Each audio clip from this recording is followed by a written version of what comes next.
শুভ দুপুর বন্ধুরা। আজকে আমি রান্না করা দেখাইনি, আজকে কি রান্না করেছি সেটা দেখাচ্ছি, তোমাদের সাথে শেয়ার করছি ওটা। তাই এখানে আমি দু রকমের রান্নাই হয়েছে আমার। এই যে ভাত, এই ভাতটা শুধু আমার ছেলের জন্য, ও খাবে ভাত, আর তার সাথে আছে ওর পনির, ভাত আর পনির।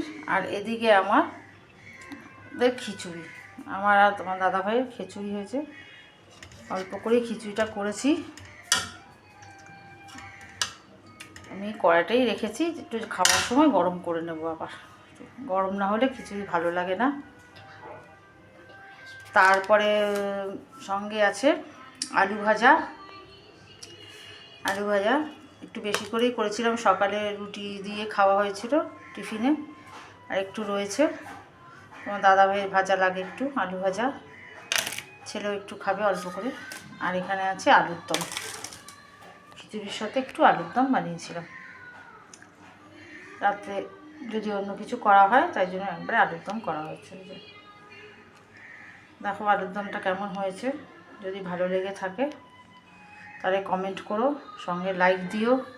খিচুড়িটাও তাই। এই হচ্ছে আজকে আমার রান্না।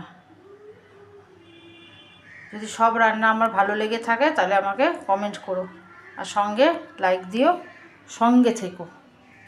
Thank you.